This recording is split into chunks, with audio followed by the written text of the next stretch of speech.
और अब खबरें विस्तार से। राज्य सरकार प्रदेश के सुपर स्पेशलिटी अस्पतालों, सभी चिकित्सा महाविद्यालयों यानी मेडिकल कॉलेजेस, क्षेत्रीय अस्पतालों सहित 53 स्वास्थ्य संस्थानों में हॉस्पिटल मैनेजमेंट इंफॉर्मेशन सिस्टम यानी HMES hospital management information system लागू करने जा रही है, जिसमें रोगियों का पूरा डेटा एक ही प्लेटफॉर्म पर उपलब्ध हो सकेगा। इससे मरीजों को विभिन्न सुविधाओं सहित उनके बहुमूल्य समय की भी बचत होगी। ये बात मुख्यमंत्री ठाकुर सुखविंदर सिंह सुक्खू ने स्वास्थ्य विभाग की एक बैठक की अध्यक्षता करते हुए कही। यहां मुख्यमंत्री ने इंदिरा गांधी मेडिकल कॉलेज शिमला में HMIS को 30 अगस्त तक शुरू करने के निर्देश दिए। उन्होंने कहा कि राज्यों के बाकी स्वास्थ्य संस्थानों में यह सुविधा 30 सितंबर तक शुरू करने का लक्ष्य रखा गया है।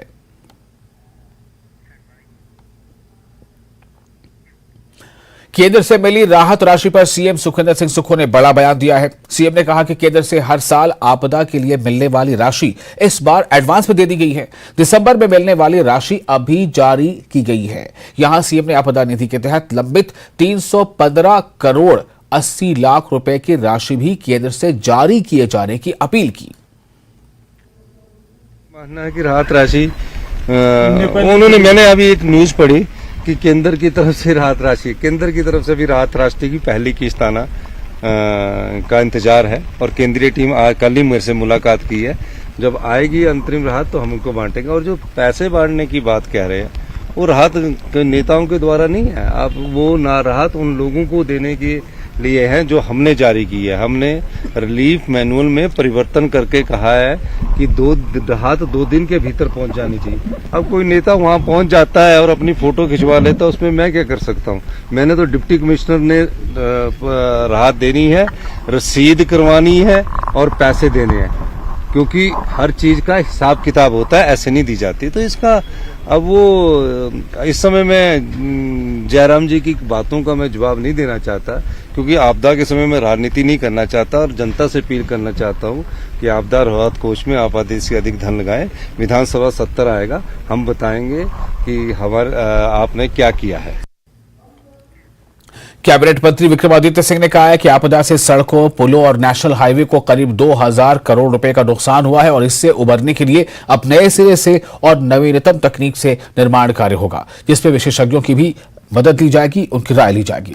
विक्रमादित्य सिंह ने बताया कि उन्होंने आपदा के संबंध में केंद्रीय मंत्री नितिन गडकरी और गिरिराज सिंह से मुलाकात की है। इस मुलाकात के दौरान नितिन गडकरी ने भारत सेतु योजना के तहत 300 करोड़ रुपए मंजूर किए हैं, जबकि केंद्रीय ग्रामीण विकास मंत्री गिरिराज सिंह ने ग्रामीण क्षेत्रों में सड़कों की स्थिति में सुधार के लिए 2800 करोड़ की राशि देने का भरोसा दिया है।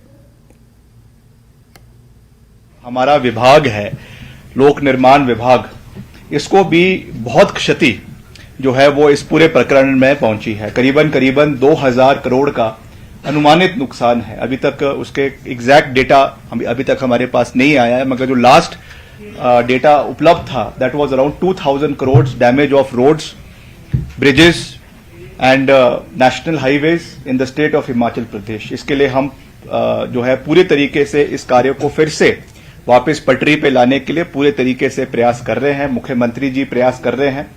मैं खुद पिछले 4-5 दिन, जैसा मैंने आपको कहा कि हमने मंडी और कुल्लू का हर क्षेत्र का, चाहे मनाली है, भुंतर है, कुल्लू है, सेंज घाटी है जहां पे बहुत ज्यादा नुकसान हुआ, और बंजार का क्षेत्र है, जंजैली का क्षेत्र है, थुनाग का क्षेत्र है, वहां का दौरा किया और एक रिपोर्ट बनाकर जो खास करके जो मेरे मंत्रालय से संबंधित है उसको हम दिल्ली गए। प्राथमिकता पे मुख्यमंत्री जी से मैंने बात करी थी जाने से पहले और उन्होंने हमें आदेश दिए कि आप दिल्ली जाएं और जो हमारे माननीय मंत्री है सड़क के उनसे मिले। मैं 2 दिन पहले जो हमारी मंडी की सांसद है श्रीमती प्रतिभा सिंह जी, उनके साथ नितिन गडकरी जी से हमने मुलाकात करी और साथ ही साथ हमारे जो NHAI के national highway authority of India के चेयरमैन है mister Santosh Yadav, is IAS officer, उनसे भी मैंने निवेदन किया, क्योंकि बहुत से हमारे NHAI की सड़कें जो है वो इस पूरे प्रकरण के अंदर क्षतिग्रस्त हुई है। खास करके जो आपका सेक्शन कुल्लू मनाली का है वो पूरे तरीके से बैठ गया है। तो उसके लिए भी हमने उनसे निवेदन किया कि जल्द से जल्द इस पर रेस्टोरेशन का कार्य शुरू हो और इसको आने वाले समय में नई एडवांसमेंट्स के साथ टेक्नोलॉजिकल एडवांसमेंट्स, इनोवेशंस को लाया जाए। ऐसे नहीं है कि अब हम वॉर फुटिंग के ऊपर कार्य शुरू करेंगे, तो जैसा था वैसा ही शुरू कर दें। और हिमाचल में आई आपदा से नुकसान का आंकड़ा बढ़ता जा रहा है। अब तक इस आपदा की वजह से 154 लोगों की मौत हो गई है, जबकि 24 जून से अब तक 5077 करोड़ रुपए का नुकसान हुआ है, जिसमें 592 घर पूरी तरह से जमींदोज हो गए हैं और 5268 घरों को नुकसान पहुंचा है, जबकि 235 दुकानें और 1616 गौशालाएं ढह गई हैं। 2900 मवेशी भी इस आपदा में मारे गए हैं।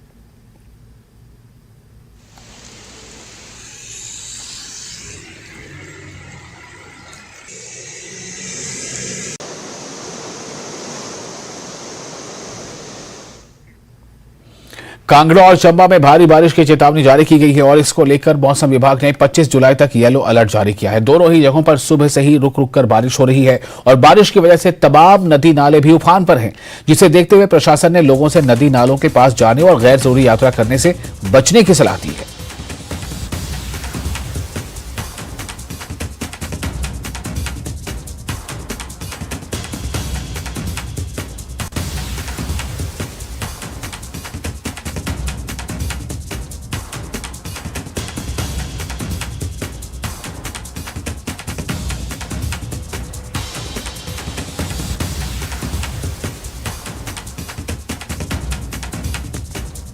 और मनाली सहित आसपास के क्षेत्रों में भी रुक रुक कर बारिश हो रही है। इस बारिश की वजह से कई जगहों पर घरों को खासा नुकसान पहुंचा है। बारिश की वजह से जगह जगह भूस्खलन हो रहा है, यानी लैंड स्लाइडिंग की घटनाएं सामने आ रही हैं। जमीन के तोदे खिसकने की जो है वो इसकी वजह से कई जगहों पर जो यातायात वो बाधित हो रहे हैं और नदी नाले भी उफान पर हैं। मौसम विभाग ने अगले 2 दिनों तक भारी बारिश की आशंका जारी की है और येलो अलर्ट भी जारी कर रखा है।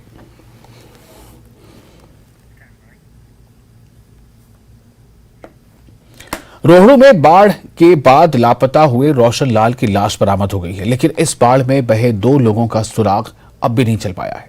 रोशन लाल उनके धर्मपत्नी भागा देवी लाला गांव में ढाबा चलाते थे। बीती रात उनका पोता कार्तिक भी उनके साथ था। रात के समय लैला खड्ड में आई बाढ़ में ढाबा बह गया था और सभी लापता हो गए थे।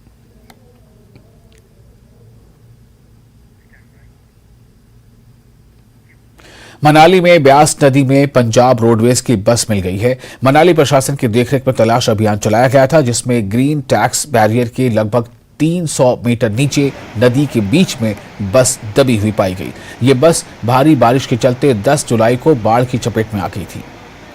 इस घटना में ड्राइवर और कंडक्टर का शव पहले ही बरामद हो गया था।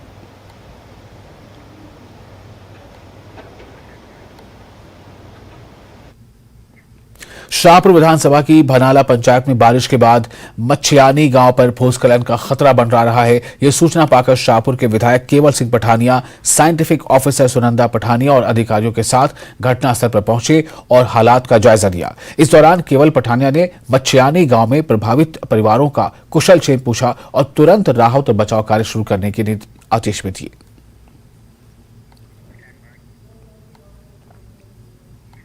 स्पीति क्षेत्र के एक प्रतिनिधिमंडल ने आज सीएम सुक्खू से मुलाकात की। ये प्रतिनिधिमंडल विधायक रवि ठाकुर की अध्यक्षता में सीएम से मिला, जहां विधायक रवि ठाकुर ने सीएम को क्षेत्र की विभिन्न मांगों से अवगत करवाया। यहां आपदा राहत में लाहौल स्पीति को 6 करोड़ रुपए प्रदान करने के लिए मुख्यमंत्री का आभार भी प्रतिनिधिमंडल ने जताया है। इस दौरान सीएम ने कहा कि आपदाओं से पैदा हुई चुनौतियों से निपटने की दिशा में प्रदेश सरकार प्रभावी कदम उठा रही है और प्रभावित व्यक्तियों को सहायता प्रदान करना सरकार की सर्वोच्च प्राथमिकता है।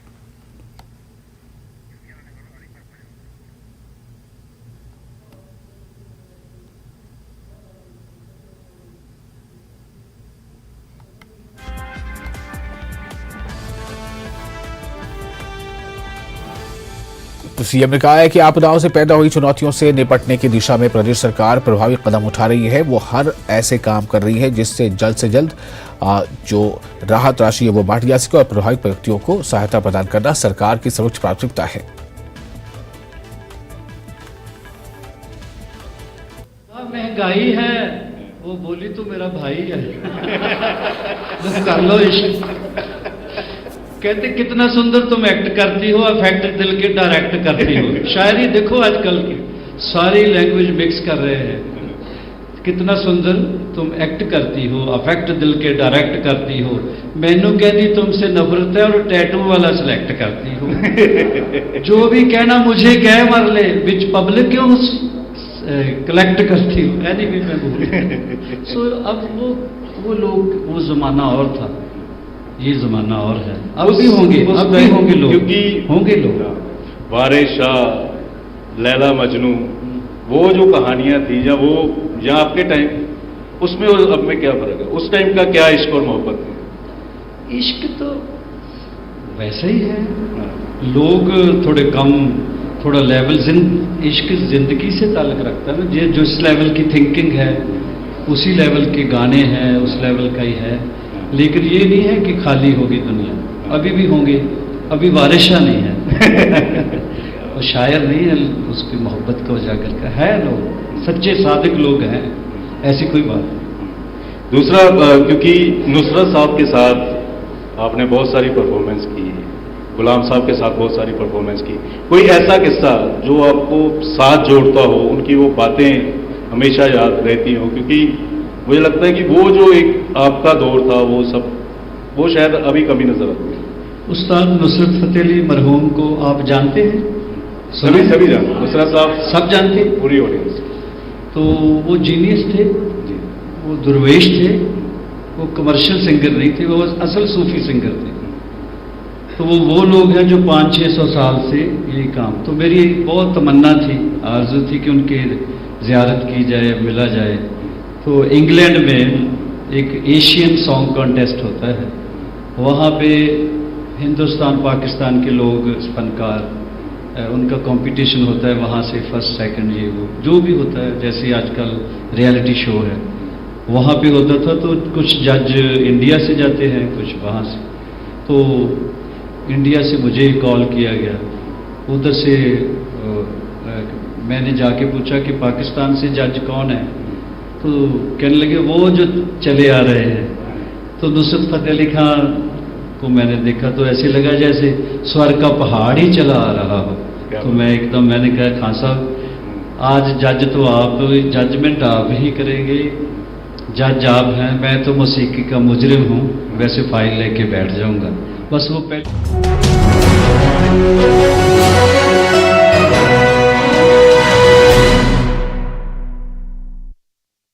15 languages. कृषि क्षेत्र में बता दें किसानों का लगभग 2515 करोड़ रुपए का नुकसान बागबानी क्षेत्र में।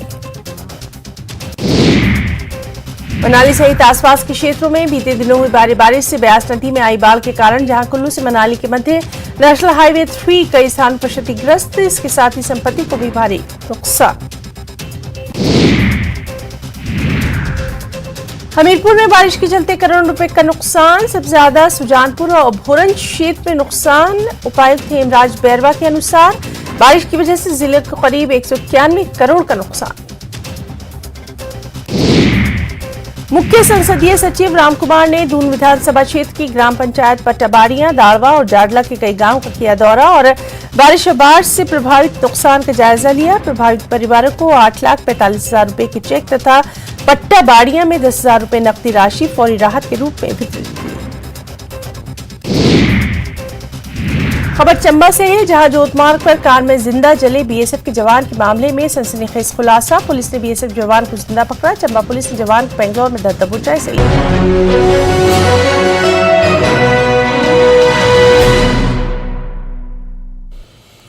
ब्रेक के बाद एक बार फिर आपका स्वागत है न्यूज 18 जकरेज पर। आप देख रहे हैं अपना हिमाचल। मंत्री विक्रमादित्य सिंह ने अफसरों को चेतावनी देते हुए कहा है कि ब्यूरोक्रेसी हमें डिक्टेट न करे और ये न बताए कि हमें कैसे काम करना है।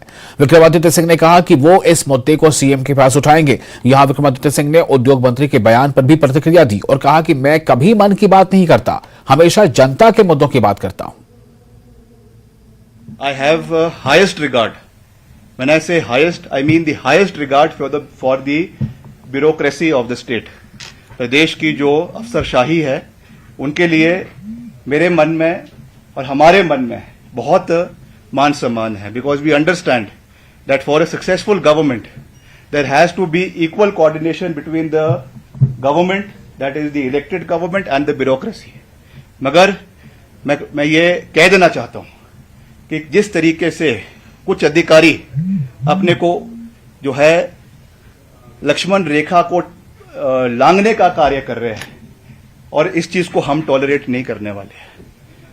ये मुझे कुछ चीजों से ये ज्ञात हुआ है कि कुछ प्रपोजल यहां बनाए जाते हैं और परवानू लांघते लांघते दिल्ली पहुंचते पहुंचते वो बदल जाते हैं।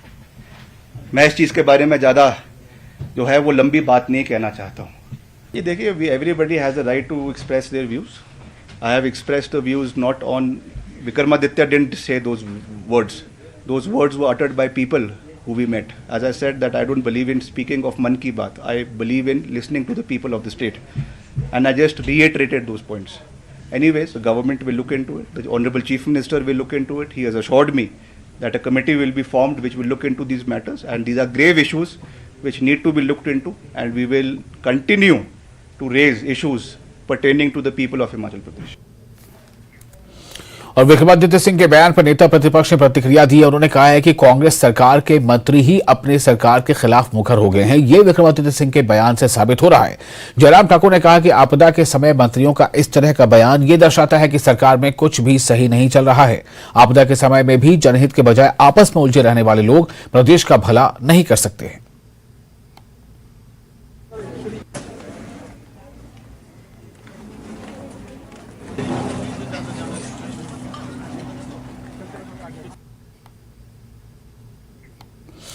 और बीजेपी से जुड़ी इस वक्त बड़ी खबर है। संसदीय क्षेत्रों में की गई है प्रभारियों की नियुक्ति। सह प्रभारियों की भी नियुक्ति कर दी गई है। प्रदेश अध्यक्ष राजीव बिंदल ने नियुक्ति की है। कांगड़ा के प्रभारी बने विपिन सिंह परमार, हमीरपुर के प्रभारी बने विक्रम ठाकुर, मंडी के प्रभारी बने गोविंद ठाकुर, शिमला के प्रभारी बनाए गए हैं सुखराम चौधरी।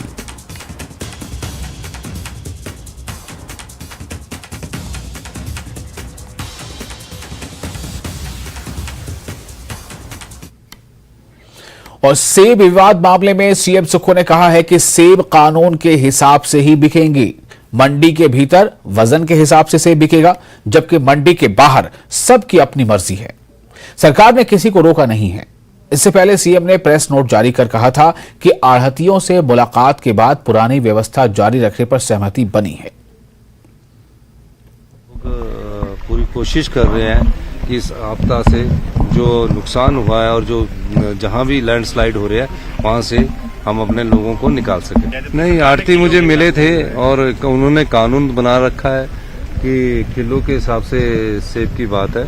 तो अगर मंडी में कानून किलो के हिसाब से, अगर कोई मंडी के बाहर कोई बागवान चाहता है कि अपना सेब उसके हिसाब से बेचे तो उसको बेच सकता। हमारा किसी पर रोक नहीं है, पर जो कानून है उसको तो लागू करना ही पड़ता है। हमारा प्रयास है कि पूरे क्षेत्र में जहां भी हमें खबर मिलती है उसमें तुरंत प्रभाव से कार्रवाई की जाए, और उस कार्रवाई को हम कर रहे हैं। पिछले कल 2 नेपाली हमारे होली में फंसे हुए थे, हमने उनको भी निकाल लिया है। तो जहां भी हमारी, ये पहली बार ऐसा है कि जहां भी हमें सूचना मिलती है वहाँ हमारी टीम, हमारी प्रशासन की टीम, पुलिस की टीम, होमगार्ड की टीम ने बड़ी तत्परता से कार्य कर रही है। और आप भी देख रहे होंगे, आप भी आए दिन अपने माध्यम से जब आपको भी खबर मिलती है तो आप भी उसको अपने चैनल पर चलाते हैं। हम कोशिश पूरी कर रहे हैं कि इस आपदा से निपटा जाए। मेरा ये मानना है कि राहत राशि मैंने अभी एक न्यूज पढ़ी कि केंद्र की तरफ से राहत राशि, केंद्र की तरफ से भी राहत राशि की पहली किस्त आना का इंतजार है। और केंद्रीय टीम कल ही मेरे से मुलाकात की है। जब आएगी अंतरिम राहत तो हम उनको बांटेंगे। और जो पैसे बांटने की बात कह रहे हैं वो राहत नेताओं के द्वारा नहीं है। आप वो ना राहत उन लोगों को देने के लिए हैं जो हमने जारी की है। हमने रिलीफ मैनुअल में परिवर्तन करके कहा है कि राहत 2 दिन के भीतर पहुंच जानी चाहिए। अब कोई नेता वहां पहुंच जाता है और अपनी फोटो खिंचवा लेता है, उसमें मैं क्या कर सकता हूं। मैंने तो डिप्टी कमिश्नर ने राहत देनी है, रसीद करवानी है और पैसे देने हैं, क्योंकि हर चीज का हिसाब किताब होता है, ऐसे नहीं दी जाती। तो इसका अब वो इस समय में जयराम जी की बातों का मैं जवाब नहीं देना चाहता, क्योंकि आपदा के समय में राजनीति नहीं करना चाहता और जनता से अपील करना चाहता हूं कि आपदा राहत कोष में आप अधिक से अधिक धन लगाएं। विधानसभा 70 आएगा, हम बताएंगे कि आपने क्या किया है। बागवानी मंत्री जगत सिंह नेगी का उन्होंने कहा है कि सेब के कारोबार पर स्थिति स्पष्ट है। 6 अप्रैल को जारी अधिसूचना के तहत मंडियों में सेब बेचा जा रहा था। आढ़तियों ने नियमों की उल्लंघना की, वजन के हिसाब से सेब बेचने से इनकार किया। जो हड़ताल की वो भी गैर कानूनी थी। आपदा के समय आढ़तियों ने किसानों को मुश्किल में डाला। सेब वजन के हिसाब से ही बिकेगा। जिस आढ़ती ने कानून की उल्लंघना की है उसके खिलाफ कड़ी कार्रवाई की जाएगी। एक बैठक जो है भी हमने भी की थी। उसके बाद जो है व्यापारियों ने जो है उससे पहले या उसके बाद में जो है इन्होंने बाय वेट सेब बेचने से जो है मना कर दिया और साथ में बिना कोई कारण बताए हड़ताल पे चले गए। एक तो मैं ये बताना चाहता हूँ कि जो हड़ताल इन्होंने किया वो जो है गैर कानूनन भी था और जो है जनहित में भी नहीं था, किसानों के हित में भी नहीं था, क्योंकि प्रदेश इस समय जो है बारी जो है आपदा की से जूझ रही है। ऐसे हालात में व्यापारियों ने जो है जब सड़क संपर्क बंद है और किसान बड़ी मुसीबत से अपना जो है फल मंडियों में ला रहे हैं, उस पे भी जो है अगर वो हड़ताल करके उनको जो है मुसीबत में डाल रहे हैं तो ये जो है निंदनीय है। मैं केवल इतना कहना चाहता हूँ कि सरकार ने ये फैसला लिया है कि मंडियों में या जो भी हमारे यार्ड्स हैं, जो हमारा नोटिफिकेशन हुआ है 6 अप्रैल 2023, उसी नोटिफिकेशन में जो प्रावधान किए गए हैं उन प्रावधानों के तहत ही यानी कि सेब जो है बाय वेट ही बिकेगा। और अगर कोई भी व्यापारी इस कानून का उल्लंघन करेगा तो उसके खिलाफ जो है सख्त कार्रवाई जो है की जाएगी, यहाँ तक कि उसके लाइसेंस कैंसिल करके उनको मंडियों से बाहर किया जाएगा।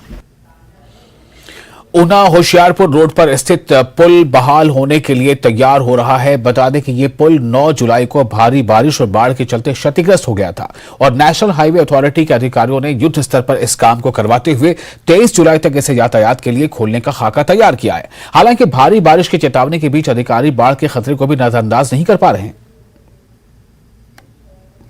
जो वटमेंट है ना, जो पीछे स्कोरिंग हुई थी, ये खर्चा हमारा लगभग 25 से 35 लाख के बीच में आएगा। अभी तो हम टेम्परेरी इतना कर सकते थे कर दिया। पूरा टार्ट जैसे पहले ओरिजिनल पोजीशन में था उसको करने के लिए तो अभी तो 10 दिन और लगेंगे, लेकिन ट्रैफिक के लिए जो है वो हो सकता है कल शाम में तो परसों दोपहर तक हम कर देंगे, क्योंकि अभी कंक्रीट हुई है, कल ही ताजा हमारी कंक्रीट हुई है, तो उसको सेटल करने के लिए एटलीस्ट 3 दिन हमारे को चाहिए होता है। और चंडीगढ़ मनाली नेशनल हाईवे पर 6 मील के पास एक बार फिर से बड़ा हादसा होने से टल गया। आज सुबह ही 6 मील के पास भूस्खलन के कारण हाईवे बंद हो गया था। बारिश के बीच मलबा हटाकर हाईवे यातायात के लिए बहाल कर दिया गया। कुछ वाहन यहां से गुजरे भी, लेकिन एक छोटा मालवाहक वाहन जैसे ही गुजरने लगा तो पहाड़ी से पत्थर आ गिरे। चालक ने इन्हें देख लिया और तुरंत ब्रेक लगाकर गाड़ी को रिवर्स गियर लगाया और उसे पीछे ले गया। देखते ही देखते भारी भूस्खलन हो गया। अगर चालक आगे चला जाता तो फिर बड़ा हादसा हो सकता था।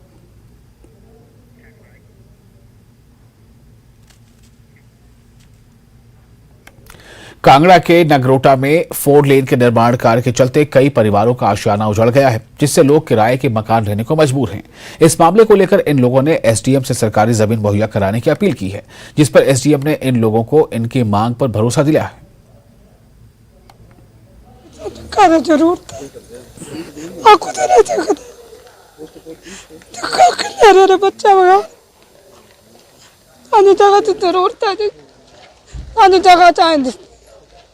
और कुछ नहीं जगह रहना। तुम्हारे मकान थे, मकान को गया मकान सारे मनाते उजवाड़े थे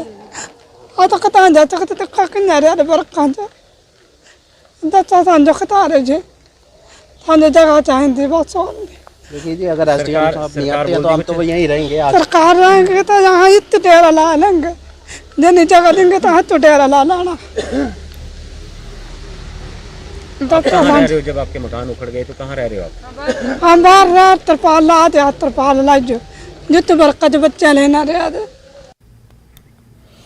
और इसके साथ ही अपने हिमाचल में फिलहाल इतना ही, लेकिन न्यूज़ 18 के लिए इस पर लगातार बड़ी और अहम खबरों का सिलसिला जारी रहेगा।